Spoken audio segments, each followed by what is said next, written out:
education. How are you? Hope all of you are fine. आज हम करेंगे अव्यय इनडिक्लाइनेबल। अव्यय का शाब्दिक अर्थ देखते हैं। अ प्लस व्यय, दो शब्दों के योग से अव्यय बना है, अर्थात जिसका व्यय न हो। जिसका व्यय न हो, व्यय का मतलब है जिसमें कोई परिवर्तन न हो, अर्थात वे शब्द जिनमें परिवर्तन ना हो उन्हें अव्यय कहते हैं। परिभाषा: ऐसे शब्द जिनमें लिंग, वचन, काल, कारक आदि के कारण कोई विकार नहीं आता, उन्हें अव्यय या अविकारी कहते हैं। ये शब्द सदैव अपरिवर्तित रहते हैं। इनका मूल रूप जो है वो स्थिर रहता है, कभी भी नहीं बदलता, जैसे आज, कल, कब, तब, जब, किंतु, परंतु, और, अतः, क्यों, इसलिए इत्यादि। अव्यय के चार भेद होते हैं। देखते हैं अव्यय के भेद। सबसे पहले आता है क्रिया विशेषण, एडवर्ब। दूसरे नंबर पर संबंध बोधक, जिसे प्रपोजिशन कहते हैं। तीसरे नंबर पर आता है समुच्चय बोधक, जिसे कंजंक्शन कहते हैं। चौथे नंबर पर विस्मयादि बोधक, जिसे इंटरजेक्शन कहते हैं। क्रिया विशेषण क्या होता है? क्रिया विशेषण क्रिया प्लस विशेषण, दो शब्दों के योग से बना है, जिसका अर्थ है क्रिया मतलब काम, विशेषण मतलब विशेषता।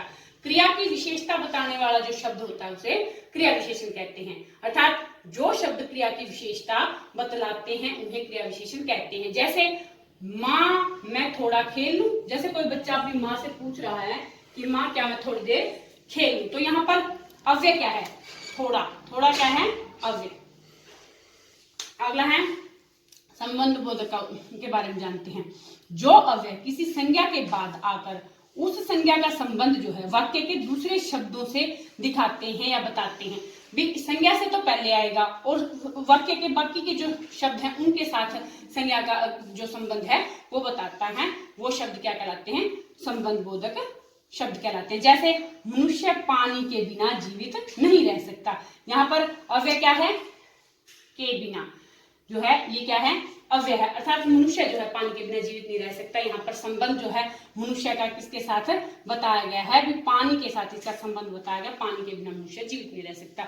समुच्चय बोधक, दो वाक्यों को परस्पर जोड़ने वाले जो शब्द होते हैं, दो वाक्यों को जब आपस में जो शब्द जोड़ते हैं उन्हें क्या, उन अवयवों को क्या कहते हैं? समुच्चय बोधक अव्यय कहते हैं। जैसे सूरज निकला और पक्षी बोलने लगे, यहाँ पर संबंध बोधक समुच्चय बोधक क्या है?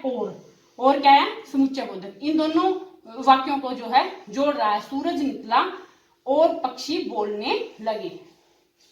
आगे देखते हैं विस्मयादि बोधक, जिन अवयवों से हर्ष, शोक, घृणा आदि भावों का बोध हो उन्हें क्या कहेंगे? विस्मयादि बोधक शब्द कहेंगे। जैसे हाय कोरोना ने हजारों जाने ले ली, अरे राम, हे राम कोरोना को जो है खत्म कर दो। इस तरह के जो वाक्य आते हैं वो विस्मयादि बोधक के अंतर्गत आते हैं।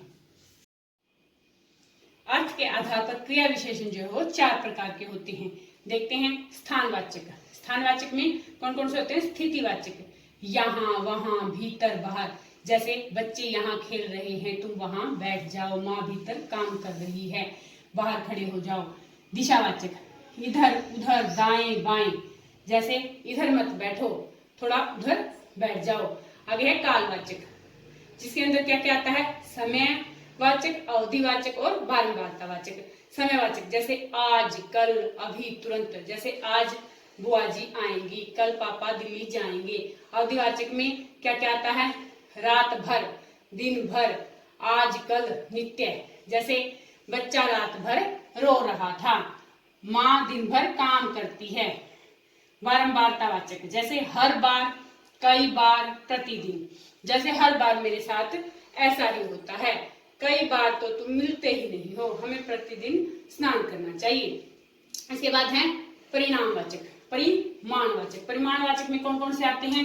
अधिकतावाचक, जिसमें ज्यादा होने का बोध होता है, बहुत, खूब, अत्यंत, अति। जैसे मेरे पास बहुत सारे कपड़े हैं, मैंने आज खूब खाया। न्यूनताबोधक, जिसमें कमी, किसी चीज की कमी के बारे में पता चलता है, जैसे जरा, थोड़ा, किंचित, कुछ। जैसे जरा सा नमक लाना, थोड़ी चीज मुझे भी दे दो, या थोड़े खिलौने मेरे साथ शेयर कर लो। किंचित भी हमें शर्म खाने में नहीं करनी चाहिए, कुछ भी मिल जाए वो खा लेना चाहिए। पर्याप्त बोधक, पर्याप्त बोधक जिसमें पर्याप्त बात हो, मतलब कि ना कम हो ना ज्यादा हो, जैसे बस, काफी, ठीक, बस इतना ही ठीक है, जैसे हम कह देते ना बस इतना ही खाऊंगा मैं तो। तुलना बोधक जिसके अंदर किसी चीज, किन्हीं दो चीजों की या बहुत सारी चीजों की तुलना की गई, जैसे कम, अधिक, इतना, उतना। जैसे बच्चे कहते हैं ना, मम्मी आप तो भैया से अधिक प्यार करते हो, मुझे कम करते हो, इस तरह की बातें जो है वो तुलना बोधक होती हैं। श्रेणी बोधक जैसे बारी बारी, थोड़ा थोड़ा, सभी बच्चे बारी बारी अपनी कॉपियां लाओ, सभी थोड़ा थोड़ा प्रसाद ले लो, इस तरह की जो बातें आती हैं वो श्रेणी बोधक परिमाणवाचक में आती हैं। चौथे नंबर पर आता है रीतिवाचक। रीतिवाचक के अंदर कौन कौन से शब्द आते हैं?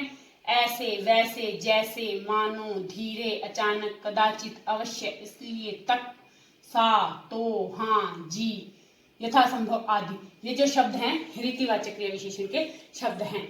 इन शब्दों का जो है प्रयोग जो है किसी भी बात की रीति को समझाने के लिए, किसी क्रिया की विशेषता की रीति जो है इससे पता चलती है। अर्थ के आधार पर संबंध बोधक अव्यय जो है वो 14 प्रकार के होते हैं। देखते हैं स्थानवाचक। स्थानवाचक के अंदर क्या क्या आता है? आगे, पीछे, निकट, समीप, सामने, बाहर इत्यादि जो है स्थानवाचक आते हैं। जैसे पेड़ के समीप बच्चा खेल रहा है। दिशावाचक आसपास, और, तरफ, दायां, बायां, हमें अपने आसपास सफाई रखनी चाहिए। कालवाचक इसके अंदर क्या आता है? पहले, बाद, आगे, पश्चात, अब, तक। यहाँ मतलब कहने का भाव है जिसमें काल के बारे में पता चलता है उसे कालवाचक संबंध बोधक अव्यय कहते हैं। साधनवाचक किसी जो साधन जो है उस संबंध बोधक अव्यय के लिए प्रयुक्त किया जाता है उसे क्या कहेंगे? उद्देश्य साधनवाचक जो है संबंध बोधक। जैसे द्वारा, माध्यम, सहारे, जरिए, मेरे द्वारा, मैंने पेन के द्वारा लिखा। उद्देश्यवाचक इसमें उद्देश्य एम के बारे में बताया जाता है। लिए, वास्ते, हेतु, नियमित। जैसे मैं किस लिए पढ़ रहा हूँ? कुछ बनने के लिए, तो मेरा उद्देश्य क्या है? कुछ बनना। व्यतिरेकवाचक इसमें जो बात हो रही है उसे उसके अलावा बात बताई जाती है, जैसे अलावा, अतिरिक्त, सिवा, बगैर, बिना, रहित। विनिमयवाचक जिसमें अदल बदल कोई चीज होकर की जाती है उसे विनिमयवाचक कहते हैं। जैसे बदले, एवज, स्थान पर, जगह पर, तुम पेन के बदले मुझे पेंसिल दे दो। सदृश्यवाचक समान, तुल्य, बराबर, योग्य, तरह, सरीखा। कहने का भाव है कि किसी चीज के समान होना, कोई चीज बराबर होना। सदृश्य का अर्थ भी यही होता है कि किसी चीज के साथ बराबर होना। विरोधवाचक जिसमें विरुद्ध, विपरीत, खिलाफ। जैसे दोनों भाइयों को एक दूसरे के खिलाफ नहीं जाना चाहिए। सहचर्यवाचक जैसे साथ, संग, सहित, समेत। जैसे सभी को साथ साथ बैठकर पढ़ना चाहिए और खेलना चाहिए। विषयवाचक संबंध, विषय, भरोसे। जैसे कि माँ का संबंध जैसे मेरे साथ है, तो क्या है इसमें संबंधवाचक, जिस किसी विषय के बारे में जब संबंध बताते हैं, संबंध, विषय और भरोसे। इसके बाद है संग्रहवाचक जैसे लगभग, भर, मात्र, तक, अंतर्गत। इसके अंदर जैसे मेरे पास मात्र 20 रुपए हैं। तुलनावाचक अपेक्षा, समक्ष, समान। जैसे किसी दो की या दो से अधिक की जब आपस में तुलना की जाती है श्रेष्ठता के आधार पर, न्यूनता के आधार पर, तो उसे तुलनावाचक कहते हैं। जैसे मोहन की अपेक्षा राम ज्यादा पढ़ता है। कारणवाचक कारण, परेशानी से या मारे, ये कारणवाचक है। जैसे किसी कारणवश वह आज नहीं आ पाया। यह था अर्थ के आधार पर संबंध बोधक अव्यय के प्रकार। देखते हैं समुच्चय बोधक अव्यय जो है मूलतः 2 प्रकार के होते हैं। कौन कौन से? समानाधिकरण, समुच्चय बोधक। इसके 4 उपभेद होते हैं। संयोजक 2 वाक्यों के बीच जो संयोजक का कार्य करते हैं, जैसे और, वह, एवं, तथा। जैसे मैं और मेरा भाई दोनों पढ़ रहे हैं। विभाजक जो वाक्य के अंदर विभाजन करता है, जैसे या, वा, अथवा, नहीं तो। जैसे तुम पढ़ लो या तो खाना खा लो। विरोध दर्शक जो है इसके अंदर विरोध दिखाई देता है, पर, परंतु, लेकिन, किंतु, मगर। जैसे तुम पढ़े तो नहीं किंतु खेल रही हो। परिणाम दर्शक इसमें परिणाम के बारे में पता चलता है समुच्चय बोधक में, इसलिए अतः, एवं इसके अंतर्गत आते हैं। इसके बाद है व्यधिकरण समुच्चय बोधक। इसके भी 4 भेद होते हैं। कारणवाचक कारण जिसके अंदर किसी कारण के बारे में बताया, जैसे क्योंकि, चूंकि, इसलिए कि तुम टाइम पर नहीं आए, क्योंकि तुम टाइम पर नहीं आए इसलिए ट्रेन चली गई। उद्देश्यवाचक जैसे कि, जो कि, ताकि, तुम पढ़ो ताकि बड़े अफसर बन सको। संकेतवाचक जो, तो, यदि, तो, यद्यपि, तथापि, यदि तुम पढ़ोगे तो जरूर कामयाब हो जाओगे। स्वरूपवाचक जैसे कि, जो, अर्थात, यानी, जब हम किसी बात को खोल के बताना चाहते हैं तो उसके बारे में क्या होता है, स्वरूपवाचक जो वो वाक्य शब्द होते हैं। जैसे तुम क्या कर रहे हो, यानी तुम कौन सा काम कर रहे हो। विस्मयादिबोधक अव्यय के उपभेद देखते हैं।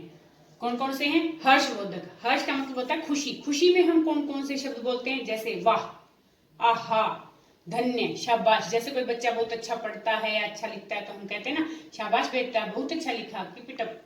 इसके बाद है शोक बोधक, जैसे कोई गम है, कोई शोक है, उसको हम किस तरह से दर्शाते हैं, किन किन शब्दों के द्वारा हम बोलते हैं? हाय, हा, आह, उफ, काश।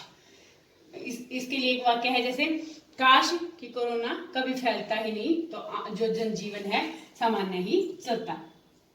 आश्चर्यबोधक, आश्चर्यबोधक जब हम कोई ऐसी चीज देखते हैं, आश्चर्यचकित होते हैं, तब हम कौन कौन से शब्द बोलते हैं? क्या, ओहो, हैं। जैसे कोई हमारा दोस्त है, नई गाड़ी ले आता तो हम कहते हैं ओहो, नई गाड़ी, कब ली। इसके बाद है स्वीकार बोधक, स्वीकार जब हम किसी बात को मानते हैं, स्वीकार करते हैं तो उसके लिए हाँ, जी हाँ, अच्छा, जी ठीक, इन शब्दों का प्रयोग करते हैं। जैसे हाँ जी, आपका काम हो गया है। अनुमोदक, अनुमोदन बोधक, यहाँ जैसे हाँ हाँ हो, जैसे हाँ हाँ आपका काम हो जाएगा। तिरस्कार बोधक, जब किसी चीज से हम नफरत करते हैं, वो हमें अच्छी नहीं लगती तो उसके लिए हम क्या बोलते हैं? छी, हट, धिक, छी छी कितनी गंदगी है यहाँ पर। संबोधन बोधक, जब हम किसी को पुकारने के लिए जो है संबोधन का प्रयोग करते हैं तो अरे, रे, री, भई, अजी। जैसे लेडीज कहती हैं अक्सर अपने हस्बैंड्स को, अजी सुनते हो। इसके बाद ये चार तो थे अव्यय के मेन पार्ट। इसके बाद है एक निपात। निपात भी वैसे तो अव्यय ही होता है, देखते हैं इसके बारे में। मूलतः निपात का प्रयोग जो है अव्ययों के लिए होता है, लेकिन ये शुद्ध अव्यय नहीं है। इनका प्रयोग, इनका कोई लिंग नहीं होता, कोई वचन नहीं होता। निपातों का प्रयोग जो है निश्चित शब्द, शब्द समूह या पूरे वाक्य को अन्य भावार्थ प्रदान करने के लिए किया जाता है। निपात जो है वो सहायक शब्द होते हुए भी वाक्य के अंग नहीं है। वैसे तो ये सहायक शब्द हैं, लेकिन इसके बावजूद भी ये जो है वाक्य के अंग स्पष्ट रूप से नहीं होते, पर वाक्य में इनके प्रयोग से उस वाक्य का जो समग्र अर्थ जो है वो प्रभावित होता है। हिंदी भाषा में प्रयोग किए जाने वाले मुख्य निपात कौन कौन से होते हैं? जैसे ही, भी, सा, भर, तो, केवल और मात्र। जैसे एक दो वाक्य देखते हैं। माली ने ही फूल तोड़ा है। माली, क्योंकि अगर जैसे किसी बच्चे का नाम रख देते हैं, तुमने फूल तोड़ा, तो वो कहेगा नहीं, माली ने ही तोड़ा, मैंने नहीं तोड़ा। ही का मतलब यहाँ पर क्या है? इस बात पर दबाव डाला है कि फूल किसने तोड़ा है, केवल माली ने ही तोड़ा है। इस तरह इस वाक्य का जो है ही लगाने से जो है स्पष्ट पता चलता है कि माली के अलावा किसी ने फूल नहीं तोड़ा। आशा ने भी गीत गाया। औरों ने तो गाया ही था पूरे ग्रुप में, लेकिन आशा जो किसी पर्टिकुलर एक लड़की का नाम है, भी उसने भी गीत गाया। यहाँ पर भी का अर्थ है भी उसने भी, वो भी गाने में शामिल थी। एक एग्जांपल और देखते हैं जिससे आपको निपात जो है बिल्कुल स्पष्ट हो जाएगा। जैसे राम ने ही मुझे मारा था। यहाँ ही जो है क्या है? निपात है। यहाँ राम क्या कह रहा है कि राम ने, केवल राम ने ही मुझे मारा और किसी ने नहीं मारा। अगर इस ही को थोड़ा आगे कर देते हैं तो वाक्य कैसे अपने अर्थ को प्रभावित करता है, देखते हैं। राम ने मुझे ही मारा था, भी केवल मुझे मारा और किसी को नहीं मारा राम ने। यहाँ तो था राम ने केवल, यहाँ तो था राम ही ऐसा व्यक्ति है जिसने मुझे मारा। यहाँ केवल राम ने केवल मुझे ही मारा है। राम ने मुझे मारा ही था, भी मारा ही था, गालियां वगैरह नहीं दी, उसने सिर्फ मुझे मारा था। देखा, ये ही जो है अगर वाक्य के अंदर थोड़ा डिफरेंस करके भी लिखते हैं तो कैसे वाक्य के अर्थ को प्रभावित करता है, ये हमने देखा निपात। गाइस, ये था हमारा आज का टॉपिक। आशा है कि आपको पसंद आएगा और आप इससे लाभ उठाएंगे और इसे लाइक करेंगे, शेयर करेंगे, कमेंट करेंगे, हमारे चैनल को सब्सक्राइब करेंगे और बेल आइकन दबाएंगे और देखते रहेंगे माँ ज्वाला एजुकेशन। और अपना ख्याल रखेंगे, मस्त रहेंगे, स्वस्थ रहेंगे। Bye bye.